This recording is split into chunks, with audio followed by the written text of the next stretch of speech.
आज हम जिस चीज पर बात करने वाली हैं वो थोड़ी सी अलग है। हाँ, मतलब कोई रिसर्च पेपर नहीं है, कोई आर्टिकल भी नहीं है। बिल्कुल नहीं। हमारे पास है एक गाइडेड मेडिटेशन का स्क्रिप्ट। नींद के लिए। तो आज हम फैक्ट्स या लॉजिक की छानबीन नहीं कर रहे हैं। नहीं। हम ये देखने की कोशिश करेंगे कि कैसे शब्दों, आवाजों और कल्पनाओं को मिलाकर एक ऐसा माहौल बनाया जाता है जो हमारे दिमाग को शांत कर सके। बिल्कुल, ये एक तरह से रिवर्स इंजीनियरिंग करने जैसा है। इस स्क्रिप्ट को परत दर परत खोलकर देखेंगे कि इसमें वो कौन सी मनोवैज्ञानिक तकनीकें छिपी हैं। हाँ, ये सिर्फ एक कहानी से कहीं ज्यादा है। तो चलिए शुरू से शुरू करते हैं। स्क्रिप्ट के बिल्कुल शुरू में कुछ बहुत ही प्रैक्टिकल निर्देश हैं। हाँ, जैसे फोन की ब्राइटनेस कम करो, आराम से लेट जाओ, 3 गहरी सांसें लो। ये सुनने में बहुत बेसिक लगता है, पर शायद यहीं से पूरा खेल शुरू होता है। खेल यहीं से शुरू होता है। ये तैयारी का चरण है और हर एक निर्देश का एक खास मकसद है। जैसे फोन की ब्राइटनेस कम करना, ये तो बस आंखों के आराम के लिए होगा। नहीं, सिर्फ उतना ही नहीं, हमारी एक दिमागी घड़ी होती है जिसे सर्केडियन रिदम कहते हैं। अच्छा। वो रोशनी से बहुत प्रभावित होती है। जब हमारी आंखों में तेज, खासकर नीली रोशनी जाती है तो दिमाग को लगता है कि अभी दिन है। और वो जाग जाता है। हाँ, और वो मेलाटोनिन जो हमारा स्लीप हार्मोन है उसे बनाना कम कर देता है। अच्छा, तो स्क्रीन की ब्राइटनेस कम करना असल में हम अपने दिमाग को सिग्नल दे रहे हैं कि ओके, अब सोने का टाइम हो गया है। बिल्कुल, एक तरह का बायोलॉजिकल स्विच ऑफ है ये। और फिर आता है आराम से लेटना। ये तो बहुत स्वाभाविक लगता है। हाँ, लेकिन सोचिए, जब हम तनाव में होते हैं तो हमारा शरीर कैसा होता है? अकड़ा हुआ, कंधे कसे हुए, जबड़े भिंचे हुए। सही। शरीर का तनाव मन के तनाव से जुड़ा हुआ है। जब तक शरीर को ये संदेश नहीं मिलता कि वो सुरक्षित है और आराम कर सकता है, तब तक मन भी शांत नहीं हो सकता। तो ये शरीर को इजाजत देने जैसा है कि अब तुम ढीला पड़ सकते हो। बिल्कुल। और फिर वो तीसरा निर्देश, 3 गहरी सांसें लेना। हाँ, ये तो हर रिलैक्सेशन टेक्निक में होता है। क्योंकि ये सीधे हमारे क्या कहते हैं, नर्वस सिस्टम पर असर डालता है। गहरी और धीमी सांस लेना हमारे नर्वस सिस्टम के एक हिस्से को एक्टिवेट करता है, पैरासिम्पैथेटिक नर्वस सिस्टम। अच्छा, वो रेस्ट एंड डाइजेस्ट वाला। बिल्कुल वही, रेस्ट एंड डाइजेस्ट मोड। ये हमारे तनाव वाले फाइट या फ्लाइट मोड का ठीक उल्टा है। समझी। तो ये एक सचेत कोशिश है दिन भर की भागदौड़ से खुद को अलग करने की। हाँ, तो ये शुरुआती 3 कदम मिलकर शरीर और दिमाग दोनों को उस काल्पनिक दुनिया में जाने के लिए तैयार करते हैं। और एक बार जब शरीर तैयार हो जाता है तो स्क्रिप्ट हमें सीधे एक बहुत ही शांत जगह पर ले जाती है। एक सुंदर जंगल, पूर्णिमा का चांद और दूधिया सफेद रोशनी। ये विजुअल्स बहुत शक्तिशाली हैं। हाँ, और यहाँ दिलचस्प बात यह है कि ये सिर्फ देखने के लिए नहीं कह रहा, ये महसूस करने के लिए कह रहा है। मतलब ये हमारी कई इंद्रियों यानी सेंसेस को एक साथ काम पर लगाता है। इसे थोड़ा और गहराई से समझते हैं। सबसे पहले विजुअल्स, चांद, तारे, झील में उसका अक्स, ये सब बहुत शांत करने वाले चित्र हैं। बिल्कुल, क्योंकि ये सभी चीजें स्थिरता, शांति और विशालता का प्रतीक हैं। पूर्णिमा का चांद एक ठंडी, शांत रोशनी देता है, सूरज की तरह ऊर्जावान नहीं। झील का ठहरा हुआ पानी, वो तो मन की शांति का सबसे बड़ा रूपक है। उसमें कोई हलचल नहीं है, कोई अप्रत्याशित लहर नहीं, सब कुछ शांत है। और शायद यही अप्रत्याशित ना होना बहुत जरूरी है। हाँ, हमारे दिमाग को पता होता है कि आगे कुछ खतरनाक नहीं होने वाला। बिल्कुल। और फिर ये स्क्रिप्ट सिर्फ देखने पर नहीं रुकती, ये तुरंत स्पर्श यानी टच की सेंस को जगाती है। हाँ, वो लाइन है, ठंडी और मंद हवा का चेहरे को छूना, या नंगे पांव मुलायम और ठंडी घास पर चलना। ये बहुत ही ग्राउंडिंग महसूस होता है। ये तो है। जब हम अपने विचारों में बहुत उलझे होते हैं तो हम अक्सर अपने शरीर से कट जाते हैं। सही। और स्पर्श पर ध्यान देना हमें वापस हमारे शरीर में वर्तमान पल में ले आता है। जब आप अपने चेहरे पर हवा महसूस कर रहे होते हैं तो उस पल में आप अपनी डेडलाइन के बारे में नहीं सोच सकते। बिल्कुल। वैसे मैंने एक बार ऐसा मेडिटेशन करने की कोशिश की थी और घास पर चलने की कल्पना करने के बजाय मैं ये सोच रही थी कि कहीं घास में कीड़े ना हो। ये बिल्कुल हो सकता है। उसने पूरा अनुभव ही तोड़ दिया। शायद इसीलिए स्क्रिप्ट में घास को मखमल का गलीचा कहा गया है। अच्छा। ये शब्द सिर्फ एक विवरण नहीं है, ये एक सुझाव है। मखमल सुरक्षित, नरम और आरामदायक होता है। ये आपके दिमाग को कीड़ों के बारे में सोचने से रोकता है। ये तो बहुत सोचा समझा है। हाँ, फिर नाव में नरम तकिए और गर्म कंबल का जिक्र आता है। ये सब सुरक्षा और आराम की भावना को और भी गहरा करने के लिए है। और फिर आवाजें भी हैं। पानी की कलकल की आवाज जिसे स्क्रिप्ट में लोरी जैसा बताया गया है। हाँ, और लोरी शब्द का चुनाव बहुत सोचा समझा है। कैसे? लोरी शब्द सुनते ही हमारे अवचेतन मन में बचपन, माँ की गोद और पूरी तरह से सुरक्षा की भावनाएं जाग जाती हैं। अच्छा, तो ये सिर्फ एक आवाज नहीं है, ये एक गहरी भावनात्मक याद को जगा रहा है। बिल्कुल।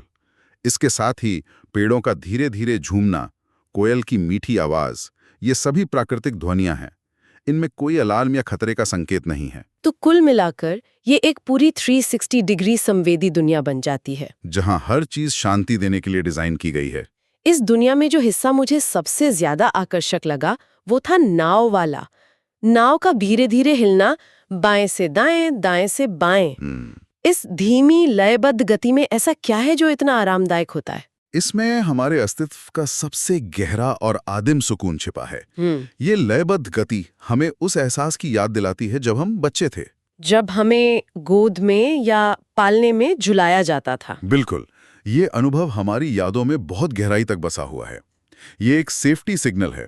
जब हमें झुलाया जाता था तो इसका मतलब था कि कोई हमारी देखभाल कर रहा है और हम सुरक्षित हैं। हाँ, तो ये सिर्फ नाव का हिलना नहीं है, ये हमारे दिमाग के सबसे पुराने सेफ्टी स्विच को ऑन करने जैसा है। वाह! और इसका एक और पहलू है अनुमानित गति, प्रेडिक्टेबल मोशन। अच्छा। हमारी ज्यादातर चिंताएं अनिश्चितता से आती हैं। कल क्या होगा, मीटिंग कैसी जाएगी। सही बात है। लेकिन जब नाव एक तय लय में हिल रही है तो उसमें कुछ भी अप्रत्याशित नहीं है। मन को पता है कि आगे क्या होने वाला है, इसलिए उसे हर पल सतर्क रहने की जरूरत महसूस नहीं होती। और वो धीरे धीरे नियंत्रण छोड़ना शुरू कर देता है। नियंत्रण छोड़ना, ये शायद सबसे मुश्किल काम है तो। और शायद इसीलिए वो लाइन भी है, पानी की लहरें नाव को बहुत प्यार से थपकी दे रही हैं। हाँ, थपकी देना भी एक बहुत देखभाल वाला माँ जैसा शब्द है। बिल्कुल, ये उस अनुभव को और गहरा बनाता है। अब ऐसा महसूस होता है जैसे प्रकृति खुद एक माँ की तरह आपकी देखभाल कर रही है, आपको सुला रही है। यह समर्पण की भावना को प्रोत्साहित करता है कि आप सुरक्षित हैं और आप नियंत्रण छोड़ सकते हैं। इस पूरी कल्पना को बनाने में सिर्फ तस्वीरें और आवाजें ही नहीं, मुझे लगता है कि शब्दों का चुनाव भी बहुत अहम है। बहुत अहम है। मैं एक चीज देख रही हूँ, इसमें शांत, धीरे धीरे, भारी और ढीला जैसे शब्द बार बार आ रहे हैं। ये सिर्फ माहौल बनाने के लिए तो नहीं होगा? नहीं, इनका एक बहुत ही विशिष्ट मकसद है। ये सम्मोहन की भाषा या सुझाव की तकनीक है। सुझाव की तकनीक मतलब ये कि यहाँ शब्द सिर्फ जानकारी नहीं दे रहे हैं, वे एक शारीरिक और मानसिक स्थिति बनाने का निर्देश दे रहे हैं। अच्छा, जैसे जब स्क्रिप्ट कहती है आपकी पलकें अब बहुत भारी हो रही हैं, ये सुनकर क्या होता है? आपकी पलकें सच में भारी होने लगती हैं। सच में? हाँ, जब हमारा मन शांत और ग्रहणशील अवस्था में होता है तो वो ऐसे सुझावों को आसानी से मान लेता है। जब आप बार बार सुनते हैं कि आपकी पलकें भारी हो रही हैं तो आपका ध्यान अपनी पलकों पर चला जाता है। और क्योंकि आप पहले से ही आराम की स्थिति में हैं, आपको वो सच में भारी महसूस होने लगती हैं। दिमाग उस सुझाव को हकीकत में बदल देता है। ये तो कमाल है, एक तरह से सेल्फ फुलफिलिंग प्रोफेसी जैसा। बिल्कुल। और फिर कुछ वाक्य ऐसे हैं जो वर्तमान काल में कहे गए हैं, जैसे कि वो चीज पहले ही हो चुकी है। हाँ, जैसे आपका शरीर बिल्कुल ढीला पड़ चुका है। ये ऐसा क्यों है? यह एक और बहुत चतुर तकनीक है। यह कहने के बजाय कि अपने शरीर को ढीला करने की कोशिश करें, जो एक काम जैसा लगता है, जिसमें हम फेल भी हो सकते हैं। सही। उसके बजाय ये कहता है आपका शरीर ढीला पड़ चुका है। ये एक सच्चाई के रूप में प्रस्तुत किया जाता है। इससे मन के लिए उस स्थिति को स्वीकार करना आसान हो जाता है। हाँ, ये किसी भी तरह के मानसिक प्रतिरोध को हटा देता है। मन सोचता है, ओह, मेरा शरीर तो पहले से ही ढीला है, और वो स्थिति को अपना लेता है। तो ये दिमाग को एक शॉर्टकट देने जैसा है, सीधे अंतिम मंजिल पर पहुंचाने जैसा। बिल्कुल। और फिर आता है अंत, गहरी और सुकून भरी नींद में डूबते जा रहे हैं, डूबते जा रहे हैं। हाँ, डूबना शब्द यहाँ नियंत्रण छोड़ने का सबसे बड़ा प्रतीक है। अच्छा। जब आप डूबते हैं तो आप तैरने की कोशिश नहीं करते, आप बस खुद को जाने देते हैं, समर्पण कर देते हैं। और इस शब्द का दोहराव, डूबते जा रहे हैं, डूबते जा रहे हैं, वो एक लय बनाता है जो नींद की प्रक्रिया को और गहरा करता है। ये धीरे धीरे चेतना से नींद की ओर ले जाता है। और अंत में शुभ रात्रि कहना एक तरह से इजाजत देने जैसा है कि हाँ, अब मिशन पूरा हुआ, तुम सो सकते हो। हाँ, ये एक सौम्य और अंतिम अनुमति है, एक आश्वासन कि अब सो जाना पूरी तरह से ठीक और सुरक्षित है। तो इस पूरी बातचीत का सार ये है कि ये स्क्रिप्ट सिर्फ एक अच्छी कहानी नहीं है। नहीं, बिल्कुल नहीं। ये एक बहुत ही बारीकी से बनाया गया मनोवैज्ञानिक उपकरण है। बिल्कुल सही कहा। और इसका मूल सिद्धांत बहुत सरल है, मन को धीरे से भटकाना। विचारों से लड़ना नहीं। नहीं, जब हमें नींद नहीं आती तो हम अक्सर अपने विचारों से लड़ने लगते हैं, जिससे वे और भी मजबूत हो जाते हैं। ये स्क्रिप्ट लड़ने के बजाय एक विकल्प देती है। ये आपके बेचैन मन को रहने के लिए एक शांतिपूर्ण और आकर्षक दुनिया देती है। हाँ, और वो उस दुनिया में इतना खो जाता है कि उसे पता ही नहीं चलता कि नींद कब आ गई।